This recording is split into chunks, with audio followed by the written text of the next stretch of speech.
Hey everyone, welcome back to Critical Weight Theory.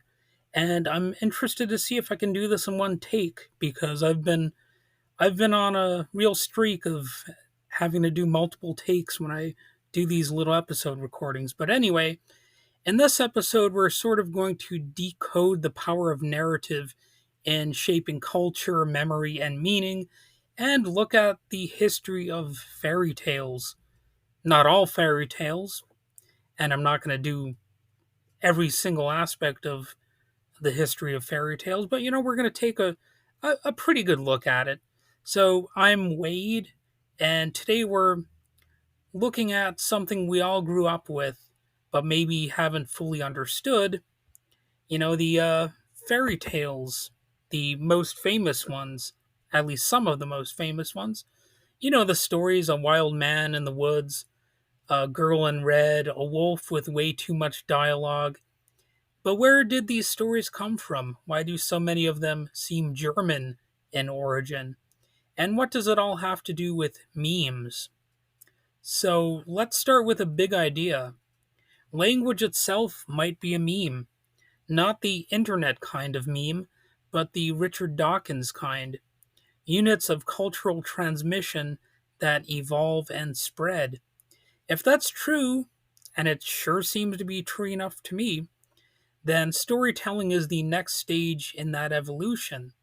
It's how we pass down not just facts, but meaning. Narratives tell us who we are, where we came from, and why the world works the way it does. And that's not just poetic, it's functional if you really think about it. Stories help us make sense of chaos. They encode shared beliefs. They shape identity. They're entertainment, yes, but also persuasion. They don't just tell us something, they storify it and they identify it, which, let's be real, is often the only way we actually remember things in stories, and that is a key part of growing up for practically everyone. So, why Germany? Why do we associate the fairy tale with that country in particular, or at least many, many fairy tales? So let's rewind to the early 1800s and meet Jacob and Wilhelm Grimm. The brothers Grimm weren't just collecting bedtime stories, they were scholars, deep in the trenches of Germany's fractured cultural landscape. At that time, Germany wasn't one unified country, it was a patchwork of principalities and dialects, each with its own oral traditions. That made it a gold mine for folk stories. And the Grimms went deep. They gathered, cataloged, and published a collection that became the standard for what we think of as fairy tales. Their work got translated, reprinted, and distributed like crazy. So even though places like France had Perrault, that's Perr, let me say that again, Perrault, and Italy had uh, their own people like Straparola. It was the German stories that went global and that are most widely recognized, or seemingly so. So, why is that? Well, it has a lot to do with the timing and the reach and the language and good old fashioned printing power. But there was another layer too: romantic nationalism. See, even though I sometimes will depict myself as an anti-nationalist type of person, in truth, not all aspects of nationalism are necessarily bad. Because keep in mind that nationalism, sometimes all it might mean is just a group identity of some kind. It might not have the sort of violent baggage built into it that some people associate with that term. So at the time, European thinkers were obsessed with finding and preserving the soul of the nation, and folklore became the tool for that. The Grimms wanted to capture what they saw as the pure German spirit. And again, given history, that sounds pretty frightening, but this was a relatively I guess, benign aspect of that sort of aim. They weren't alone in this either, but they were among the most prolific and influential, of course. People remember the brothers Grimm, and a lot of other people are, largely forgotten. Maybe they could be considered footnotes in a sense. So, fast forward to today, and here's what we find fairy tales with overlapping themes across the globe. You got a lost child, a trickster, a magical helper, or a bunch of magical helpers.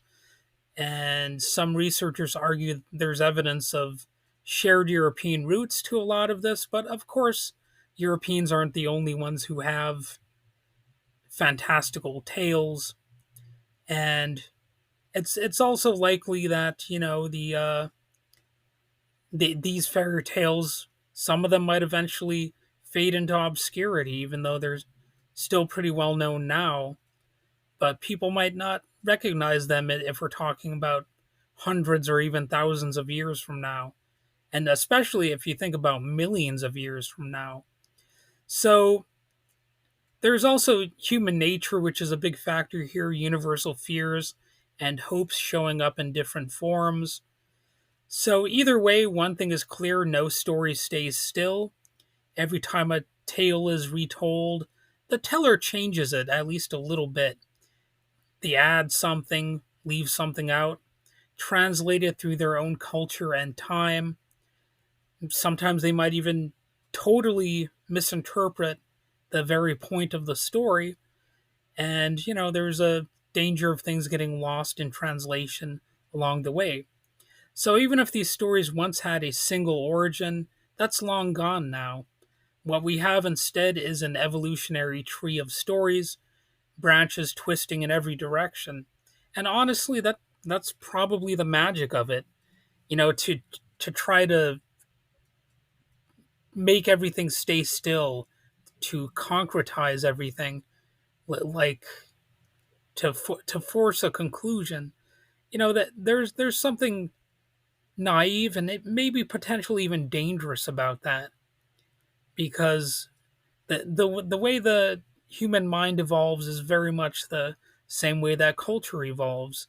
There's fluid that things are fluidity. Things are always changing, and the important thing is that the culture is not just transmitted in a lazy way, but that it actually has meaning still, and that the meaning is relatively healthy and doesn't lead too many people astray, or whatever you want to characterize it as. The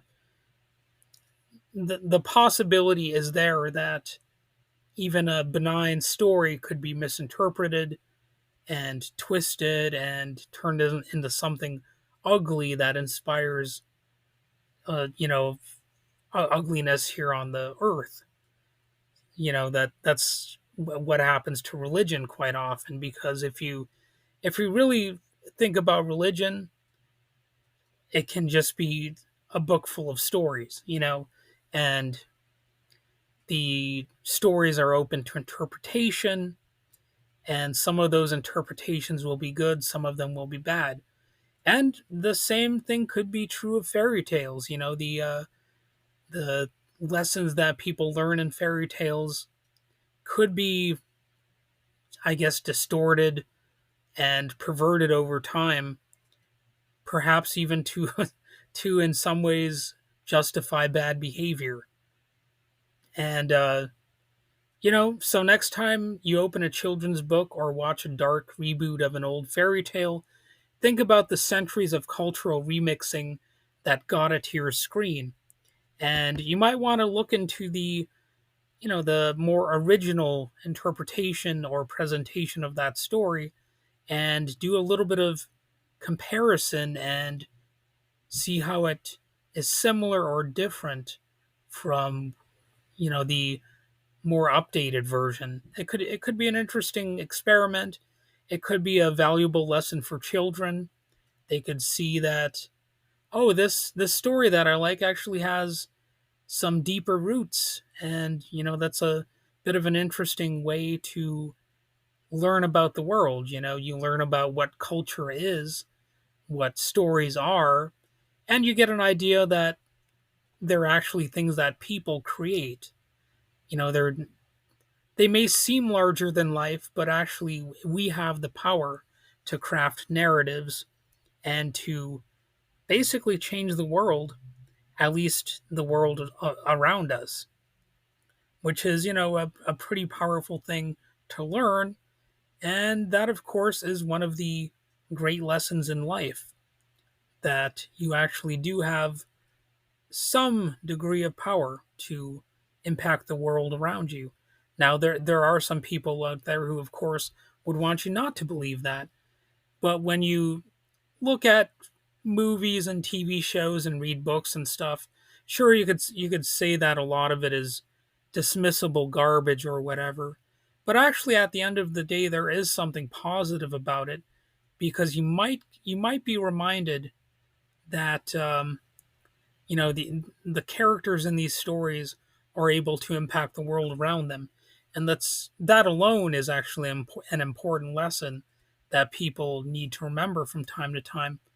Now, of course, there are some dystopian stories out there that make it seem like it might be impossible for people to make a difference, and those soul crushing stories, they might be a negative influence in certain contexts, but overall, though, the I think the overarching message of literature and the arts is that we do have some sort of impact on the world. Whether it's good or bad is largely up to us. And think about this: storytelling isn't just entertainment, it's actually a survival skill. It's how we connect, persuade, and remember. So, all right, that's it for today's episode, basically. I could ramble on, really, but I think I've said enough. If you enjoyed this episode, please subscribe. If you see any subscription thing, click like if there's a like button. Feel free to even review the episode. I I've complained recently about a few comments on YouTube that were a little bit, let's just say they they were silly. I'll just be nice and say they were silly. But at the end of the day, if you want to do that, and go right on ahead and share the episode with someone who loves a good story and who would want to hear something in this episode. So until next time, keep your stories sharp and your wolves talking.